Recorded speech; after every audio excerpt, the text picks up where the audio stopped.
정말 우리 가정을 통해서 하나님의 복이 쏟아지는 비전의 가정들 되시기를 주님 이름으로 축복드립니다. 이 가정을 지키기 위해서는 뭘 지켜야 되냐면요, 내 마음을 먼저 지켜야 되는 거예요. 그래서 오늘 공부할 말씀은 바로 이 부분입니다. 예수님께서 십자가 지시러 가실 때 베드로에게 경고를 하세요. 예수님이 원래 시몬이라는 그 이름을 가진 사람에게 시몬이라 부르지 마라. 너 갈 데가 아니고 이제 반석이야. 베드로라고 그래. 그렇게 이름을 바꿔주셨는데 다시 옛날 이름을 부르시면서, 그것도 2번이나 부르시면서, 야, 이 갈대야, 갈대야, 시몬아, 시몬아. 이제 아자는 한국 사람이니까 붙인 거예요. 시몬, 시몬 그렇게 하셨겠죠. 그렇게 2번 부르시면서 사단이 너를 밀가부르듯 하려고 청구했다. 이런 경고의 말씀을 하시는 것을 오늘 공부를 하기 원합니다. 그 이전에 우리 남자 입장에서 아내를 한번 생각해 봅니다. 지혜의 왕 솔로몬, 그는 뭐 복이 많은 건지 그게 복인지 아닌지는 모르겠지만 뭐 아내가 700이고 첩이 300이고 도합 1000명의 여자를 거느렸어요. 저는 하나 가지고도 골치가 아픈데 하여튼 뭐 1000명이나 거느렸어요.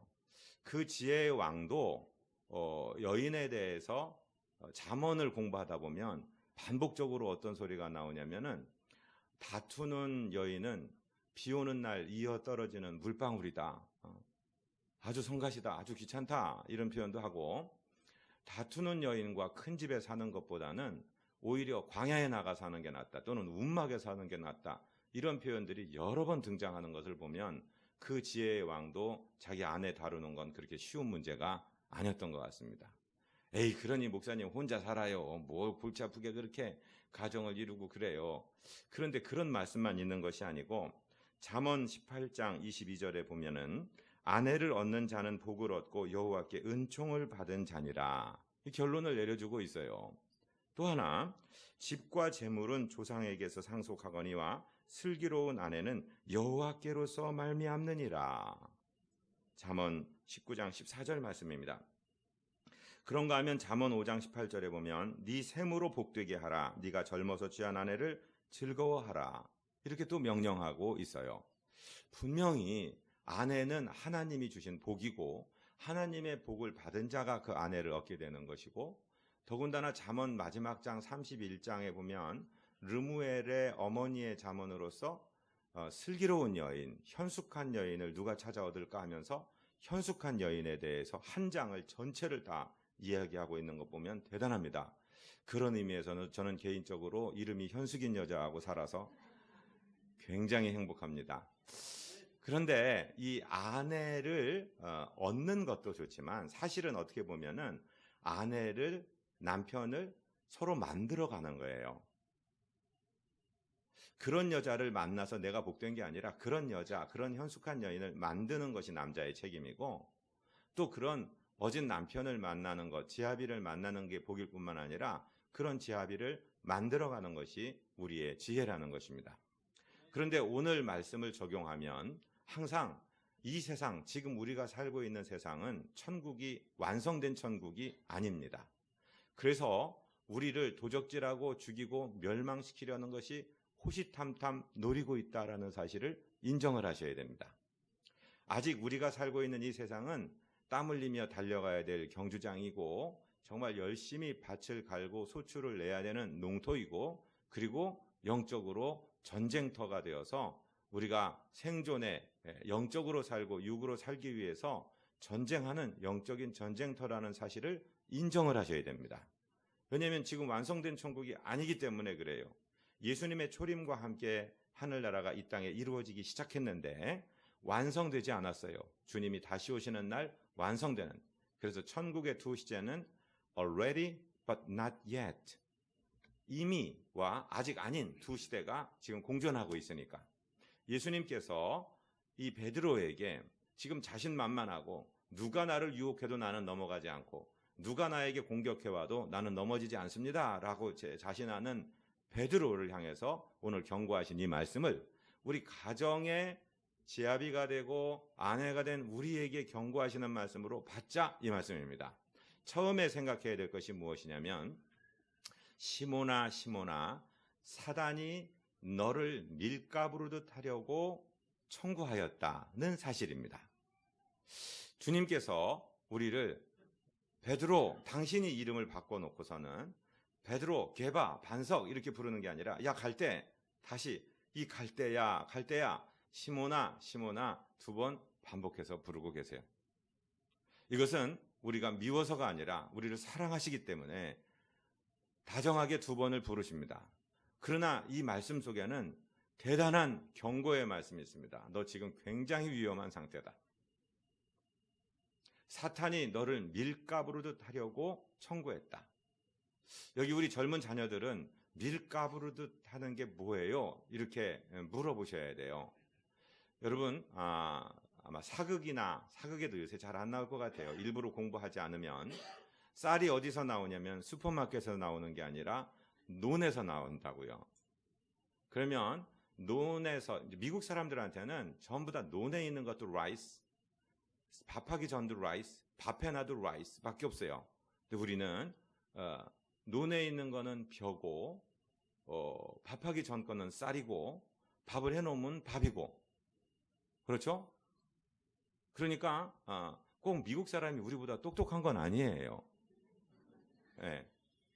그 사람들 그냥 다 라이스면 되는데, 라이스가 아니라 이 밀이든 쌀이든 그 도정이라는 작업을 거치는데, 도정이 뭐냐면 껍질까지 다 먹을 수 없으니까 껍질을 벗겨내는 작업을 한다고요.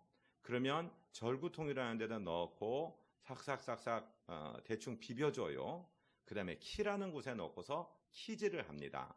키질하는 작업을 뭐라고 하냐면 밀을 까분다 그래요. 쌀이나 밀을, 곡식을 놓고 바람 부는 곳에 가서 탁 던지면, 바람이 불면 알곡은 무게가 있으니까 그 키 위로 떨어지는데, 껍데기들은 바람에 날려서 가는 거죠. 그래서 키질은 저는 많이 해보지는 못했어요. 그런데 키질하는 걸 옆에서 많이 봤어요. 이렇게 보면은 그 곡식들이 그 키 위에서 막 위로 떴다가 내렸다가, 마치 우리 아이들 트램플린, 저 방방이라고 그러는 거 뛰는 것처럼 막 올라갔다 내려갔다 올라갔다 내려갔다. 그게 뭐 하냐면 밀을 까부는 작업이라고 합니다. 그런데 사단이 이 제자들을 갖다가 밀가부르듯 가지고 놀려고 청구했다 이 말씀이에요.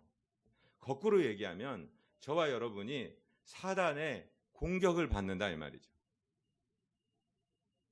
겉으로 보면 점잖고 정말 법 없어도 살 것 같고, 무슨 지난주에 무슨 김포시 의회 의장인 사람이 뭐 폭력은 절대로 안 됩니다 발표도 하고, 무슨 지역 보안 위원도 하고 특강도 하고 이러던 사람이 자기 마나님을 골프채로 때려서 심장을 터뜨려서 죽이는 사건 발생한다는 거예요. 아주 못되고 나쁜 사람이라 그러는가요? 제가 볼 때는 마귀의 밀가부를 타는 것에 넘어간 거예요. 우리가 인정을 해야 돼요. 우리 안에 이런 정말 어처구니 없는 일이 일어날 수도 있다는 거예요. 그렇다고 여기 계신 분들이 그런 잠재력을 가진 분이라고 저는 말하지 않습니다. 그럼에도 불구하고 항상 그런 밀가부르듯 하려는 그런 청구가 사단에게서 있다는 사실을 우리는 인정을 하고 살아야 된단 말이죠. 저를 한 번만 따라하십니다. 이 땅은 아직 천국이 아니다. 기억하셔야 됩니다. 그래서 천국에 가면은 사단이 더 이상 공격을 못할 텐데, 이 땅에 사는 동안은 계속해서 우리를 도적질하고 죽이고 멸망시키려는 것들이 우리 마음에 와서 공격을 하고 못된 충동을 느끼게 하고 그렇게 만든다는 거예요. 그래서 지금 우리 이 복잡한 현대를 살아가면서 우리가 이 보도를 보고 신문을 열 때마다 정말 이 가슴 아픈 일들을 목격하게 된다는 것이죠. 이 사실을 우리는 부인할 수 없다. 그런데 동시에 주님은 우리를 시몬아 시몬아, 우리 이름을 넣어서 우리를 다정하게 불러주고 계신다. 사단이 너를 밀가부를 타려고 지금 청구했다는 사실을 우리가 인정을 해야 된다는 것이죠. 이사야 42장 14절을 우리 주보를 보면서 같이 읽겠습니다. 버러지 같은 너 야곱아, 너 이스라엘 사람들아, 두려워하지 말라. 나 여호와가 말하노니 내가 너를 도울 것이라. 네 구속자는 이스라엘의 거룩한 이니라. 이스라엘에 대해서, 즉 야곱의 자손에 대해서 야곱 발뒤꿈치를 잡은 자에게 너는 더 이상 발뒤꿈치를 잡고 사람을 넘겨뜨리는 사람이 아니라 너는 하나님과 겨루어 이긴 자야. 이름을 바꿔주셨는데도 다시 또 하나님이 옛날 이름을 부르세요. 지렁이 같은 너 야곱아, 벌레 같은 너 야곱아. 사실은 우리가 그때는 못 봤지만 우리 엄마 뱃속에 있을 때는 우리가 지렁이 같았습니다. 벌레 같았습니다. 하나님은 아십니다. 하나님은 우리의 어머니의 모태에서 우리를 조성하신 분이시기 때문에 우리가 태어날 때 어떤 코, 어떤 입, 어떤 눈, 어떤 형태를 가지고 키는 얼마나 하고 어떤 음성을 가지고 어떤 외형을 가지고 하나님의 디자인에 의해서 만들어져 있기 때문에 하나님은 아시는 거예요. 그래서 우리가 어머니 뱃속에서 나오기 전 상태를 보시면서 지렁이 같은 너 야곱아, 하나님께서 우리를 사랑스럽게 부르시고 우리를 보호하시는 그분께서 우리에게 말씀하시는 것입니다. 너 두려워하지 말아라. 이 세상 어려운 세상 살아. 네가 걱정하는 세상 살아. 많은 염려와 위험이 네 앞에 있다. 그러나 먼저 기억해라. 두려워하지 마라. 내가 너를 지명해서 불렀어. 너는 내 거야. 내가 함께 할 것이다. 자, 이사야 41장 10절 우리가 많이 암송하는 말씀이죠. 같이 읽을까요? 두려워하지 말라. 내가 너와 함께함이라. 놀라지 말라. 나는 내 하나님이 됨이라. 내가 너를 굳세게 하리라. 참으로 너를 도와주리라. 참으로 나의 의로운 오른손으로 너를 붙들리라. 어떤 위협 앞에 흔들리고 마치 바람 앞에 흔들리는 촛불처럼 서 있는 우리, 가정에 적용을 하면 내가 더 이상 이 가정을 끌어갈 수 있을까? 다 집어치우고 나 도망가고 싶어. 가정 깨트리고 싶어. 이렇게 흔들리는 우리를 향해서 두려워하지 마라. 내가 너와 함께하고 있다. 내가 네 하나님이야. 내가 너를 도와줄 거야. 의로운 오른손으로 붙을 거야. 하나님이 계속해서 반복적으로 5가지 사실을 말씀해주고 계시지 않습니까? 예수님께서 흔들리는 시몬 베드로에게 미리 말씀하시는 거예요. 시몬 베드로가 바로 뒤에 이런 주님의 경고가 있음에도 주님 그렇습니까? 제가 조심할게요. 그러지 않고 아니에요 주님. 이놈들 다 주님 부인해도요. 나는 죽음의 자리까지 갈지라도 주님 배반 안 해요. 그러니까 주님이 멀리 보고 뭐라고 그러세요? 그러냐? 네가 오늘 밤 지나기 전에 내일 아침 새벽닭이 2번 울기 전에 네가 3번 나를 모른다고 부인할 거야. 그 말씀이 바로 뒤에 나오는 말씀이거든요. 주님이 이 말씀을 하시는 이유는 그때 가서 이 베드로 이 녀석 정신 차려 이 말씀이 아니라 네가 나중에 실패하고 나를 배반하고 떠난 다음에도 다시 내 이 말을 기억하고 돌아오거라. 멀리 보시면서 마치 집을 아버지 어머니를 반항하고 뛰어나가는 아들의 뒤통수를 향해서 이놈아 그래도 아빠가 기다릴 거야 라고 이야기하는 부모님처럼 말씀하고 있는 거예요. 우리는 이 사건 이후에 지금 이 말씀을 우리 삶에 적용하고 있는 것입니다. 여러분, 만약에 주님이 기도해 주시지 않고 우리가 정신을 못 차린다면 키 위에서 까불리듯 떴다 가라앉는 그런 곡식처럼 또 그런 쭉정이처럼 우리가 사단의 노름에 노란하게 될 것이라는 경고를 우리는 기억해야 되는 것입니다. 2번째로는요, 그런 위험 속에서도 하나님께서 나를 붙들고 계시는데 무엇을 통해서 붙드시느냐? 주님의 기도를 통해서 붙들고 계신다는 것입니다. 오늘 본문 22절 말씀을 다시 한번 읽을까요? 31절 말씀을 다시 읽을까요? 시몬아 시몬아 보라 사단이 너희를 밀가부르듯 하려고 요구하였으나 32절 그러나 내가 너희를 위하여 네 믿음이 떨어지지 않기를 기도하였노니. 할렐루야. 여러분, 주님께서 우리를 위해서 기도하고 계신다는 사실을 믿으시기를 바랍니다. 성령께서 우리를 위해서 우리 안에 내주하시면서 기도한다는 사실도 믿으시기를 바랍니다. 자, 그것을 성경의 근거를 대라 되겠습니다. 로마서 8장 26절 이와 같이 성령도 우리의 연약함을 도우시나니 우리는 마땅히 기도할 바를 알지 못하나 오직 성령이 말할 수 없는 탄식으로 우리를 위하여 친히 간구하시느니라. 아멘. 믿으셔야 돼요. 우리가 기도를 해야 되는 건 알겠어요. 그런데 기도가 안 나와요. 어떻게 기도해야 될지는 모르겠어요. 눈물만 뚝뚝 나오고 어떤 때는 주여 소리 하나도 못할 때가 있잖아요. 그때 기억하세요. 우리 안에 내주하시는 성령께서 말할 수 없는 탄식으로 우리 위에 간구하고 계신다는 사실을 잊지 마시기를 바랍니다. 그 조용기 목사님 같은 경우는 이 성령이 말할 수 없는 탄식으로 기도하시는 것을 방언으로 풀어요. 여러분, 방언을 막 할 때 물론 방언은 디알렉토라는 게 있고 글로사이스라는 게 있어서 외국어로 들리는 방언, 사도행전 2장에 나오는 방언이 있고 고린도서 14장에 보면은 비밀을 말하는 것이기 때문에 다른 사람이 못 알아듣고 영으로 하나님께 직접 올리는 기도가 있어요. 그러니까 방언에 대해서 어떤 사람은 하나만 알고 저거는 요새 방언은 다 귀신이 주는 거예요. 그렇게 바보 같은 소리도 하지 마시고, 또 방언이 막 무조건 방언 못 받으면은 막 다 나머지는 저급한 신앙, 그렇게 교만하지도 마시고 성경에 있는 은사들로 충만하시기를 바랍니다.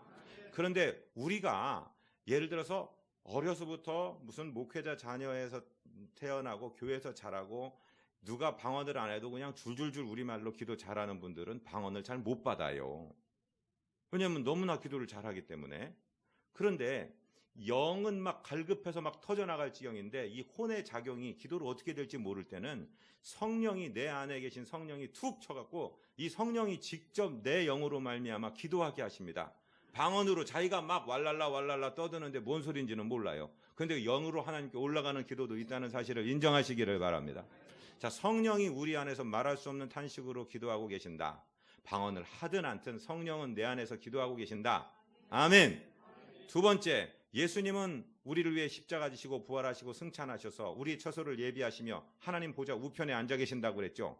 하나님 보좌 우편에서 뭐하고 계실까? 자, 로마서 8장 34절입니다. 누가 정죄하리요? 죽으실 뿐 아니라 다시 살아나신 이는 그리스도 예수시니 그는 하나님 우편에 계신 자요 우리를 위하여 간구하시는 자시니라. 아멘. 그러니까 하나님 보좌 우편에서 저와 여러분을 위해서 기도하고 계신다. 믿으셔야 돼요. 베드로의 믿음이 떨어지지 않기를 누가복음 22장에서 기도하셨던 그 주님은 지금 하늘나라 하나님 보좌 우편에서 저와 여러분의 믿음이 떨어지지 않기를 위하여 기도하고 계신다. 아멘. 믿으시기 바랍니다. 우리 자녀들 잘 들어보세요. 여러분 중에 부모가 기도하고 좋은 교회에 소속돼 있으면 여러분은 완벽한 복의 사람입니다. 오각형을 얘기하거든. 손가락 5개, 저같이 이렇게 딱 한번 해보세요. 손가락 5개 점이 있죠.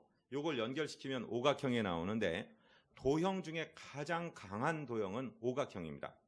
삼각형도 사각형도 육각형도 원형도 아니고 오각형입니다. 그래서 미국의 국방성 같은 경우는 펜타곤이라고 그래요. 건물도 오각형으로 딱 짓잖아요. 자, 이 오각형의 기도가 완성되려면 제일 먼저는 내가 있습니다. 기도하는 나 본인. 그 다음에 내 안에서 기도하고 계시는 성령님, 하나님 보좌 우편에서 기도하고 계시는 예수님, 그리고 부모님, 부모님의 배우의 기도, 그리고 주의 종의 기도. 이것이 딱 완성되면 여러분은 무슨 일을 하든지 승리하게 되어 있습니다. 아멘.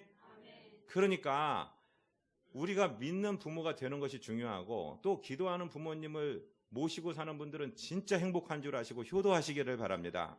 그 부모님이 기도하시고 주의 종이 뒤에서 기도하고 성령이 내 안에서 기도하고 예수님이 하나님 보좌 우편에서 기도하고 내가 기도하는데 하나님이 안 들으시겠습니까? 하나님이 응답을 안 하시겠습니까? 그 기도의 법칙을 발견하게 되시기를 바랍니다. 주님께서 기도하셨기 때문에 우리가 복음성가의 노래 하잖아요. 누군가 널 위하여 누군가 기도하네. 기억을 하셔야 된다는 말씀이죠. 할렐루야. 어려움을 겪을 때도 누군가 기도하고 있다. 아니, 사람은 나를 몰라준다 할지라도 내 안에 계신 성령님, 하나님 보좌 우편에 예수님이 기도하고 계신다는 사실을 기억하게 되시기를 바랍니다. 그래서 지금 베드로에게 주님 말씀하시는 거예요. 네 믿음이 떨어지지 않기를 내가 기도했다. 그러면서 주님이 명령 2가지를 남기십니다. 세 번째, 돌이킨 후에 네 형제를 굳게 하라. 그렇게 말씀하시잖아요. 돌이켜라. 네? 돌이켜라. 돌이킨다는 말은 원래 회개, 메타노이아를 이르는 말인데, 여러분, 우리가 막 이 세상을 살다가요, 막 부르륵 하고 요즘 말로 열받는다. 막 내가 나를 통제하지 못할 정도로 화가 끓어오른다. 또는 두려움이 가득 차서 내가 더 이상 전진을 못하게 될 것 같다. 또는 막 의기소침되고 막 모든 게 싫어지고 도피하고 싶고 이런 상황이 온다. 그 마음 상태에서 그대로 머물지 말고 돌이켜라 하는 겁니다. 저를 한번 따라해 보세요. 3초 룰. 3초 룰이라는 단어 들어보셨어요? 농구 좋아하시는 분들은 그 블루존이라는 존에서 공격수가 그 블루존 안에 들어가서 공을 잡고 3초 이상 있으면 반칙입니다. 요즘에는 경기를 박진감 있게 하려고 그런 룰도 없어졌는데 그건 농구에서 시작한 룰이지만 저는 오늘 3초 룰을 말씀드리고 싶어요. 여러분 부부 생활을 하든지 직장 생활을 하든지 어느 곳에 있든지 우리는 모르는 사람한테는 상처를 잘 안 받아요. 우리에게 상처를 제일 많이 준 사람이 누구예요? 가만히 생각해 보세요. 그 사람이요. 같이 사니까. 그래서 어떤 때는 막 부구르르 끌어올려서 내가 참을 수 없게 될 때 3초루를 기억을 하시기 바랍니다. 저기서 뭐라고 그래서 나도 뭐라고 꽝 받는다 그러면은 사고 나는 거예요. 그러면은 소주 마시고 골프채 드는 거예요. 아주 망가지는 거예요. 그러기 전에 3초를 생각해 보십시오. 주님이 날 위해 기도하고 계신다. 주님이 나를 2번이나 시모나 부르고 계신다. 사단이 너를 밀가부로 하려고 나에게 청구했다는 말씀을 기억하십시오. 내가 지금 사단의 공격을 받고 있다. 인정하셔야 됩니다. 3초 동안에 해야 될 일이 그 일입니다. 그리고 주님께서 기도하고 계신다는 사실을 알아야 됩니다. 그리고 주님께 맡기시기를 바랍니다. 여러분 어떤 때는요 섭섭할 때가 있어요. 직장에 갔는데 왜 저 사람이 나를 얼굴도 안 본 척하지? 교회에 왔는데 왜 목사가 다른 사람은 다 어깨를 두드려주고 아는 척을 하는데 왜 나는 못 본 척하지? 그게 아닌데 그럴 때가 있어요. 섭섭한 마음이 들 때가 있어요. 어떻게 내 자식이 애비한테 이런 말을 할 수가 있지? 어떻게 남편이라는 사람이 나한테 이렇게 할 수가 있지? 그러면서 막 부구르륵 올라올 때가 있잖아요. 그때 멈추셔야 돼요. 3초 동안에 내가 공격당하고 있다는 사실을 인정하시고 주님께서 기도하고 계신다는 사실을 인정하시고 그리고 상대방 입장을 생각해 보세요. 여러분 그분이 좋은 분은 좋은 분이지만 우리 주변에 있는 사람이 완벽한 사람은 없습니다. 뭔가 지금 아픈 게 있겠지. 그 사람도 뭔가 골몰한 게 있겠지. 저 사람이 왜 나를 보고 인사를 안 하고 그냥 지나가? 섭섭하네. 그러지 마시고 뭔가 어려운 문제가 있을 수도 있겠지. 그 사람 좋은 사람 맞는데 내 남편 내 아내 좋은 사람 맞는데 지금 뭔가 몸이 아프든지 마음에 큰 내가 알지 못하는 고민이 있든지 뭐가 있겠지 하고 생각해 보라 이 말씀이에요. 할렐루야. 그때 정신 차리고 3초를 견디면 우리는 복받은 가정을 계속해서 축복된 가정을 계속해서 끌어갈 수 있습니다. 저는 제 자식들 셋이 있는데 얼마나 사랑하는지 몰라요. 그런데 어떤 때는요 깜짝 놀래요. 왜 그러냐면 제가 제 아버지를 대했던 것과 이 자식들이 저를 대하는 것을 보면은 저는 제 아버지한테 그렇게 못했거든요. 근데 이 녀석들은 아빠가 친구도 아니고 어떤 때는 아빠가 자기 동생같이 생각될 때도 있나 봐요. 깜짝 놀래요. 어떻게 부모한테 저럴 수가 있지? 그래서 부르륵 이놈 자식을 한마디 할까 그러다가 아이고 얘하고 나하고 자라난 환경이 다르니까 참게 된다는 거예요. 여러분 그거 아십니까? 어떤 회사 회장님이 돈이 굉장히 많으신데 꼭 어디 가도 모텔에 가서 주무시고 꼭 밥도 몇천 원짜리 해장국을 잡수시고 그래요. 그러니까 중역들이 가서 아니 회장님 지금 아드님은 어디 가기만 하면 7성 호텔에 자고 비행기 퍼스트 클래스 끊어 다니는데 사장님 이코노미 타고 다니고 이거 왜 이러시냐고. 그러니까 그놈은 지 애비가 회장이라 그런지 몰라도 우리 아버지는 농군이요.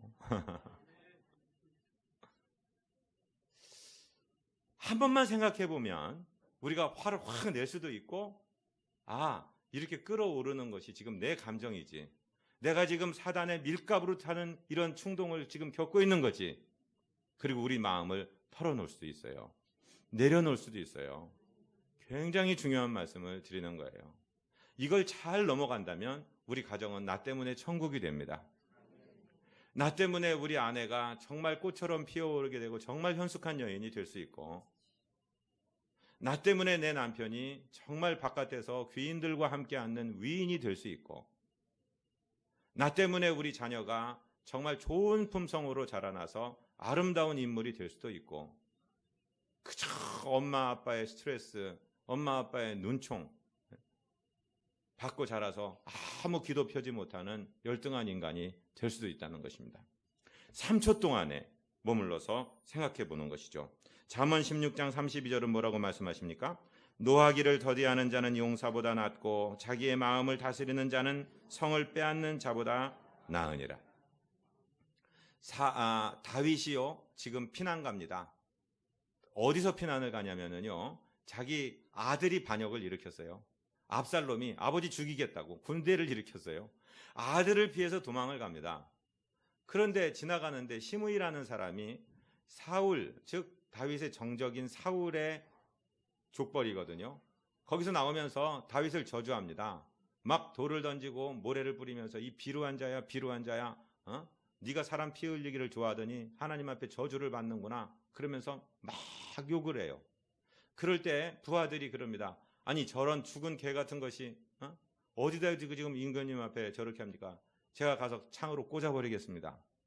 눈짓 한 번만 해주십시오. 가라고 한마디만 해주십시오. 그때 다윗이 뭐라고 그러는지 한번 보십시오. 사무엘하 16장 10절부터 12절입니다. 왕이 이르되 스루야의 아들들아, 내가 너희와 무슨 상관이 있느냐?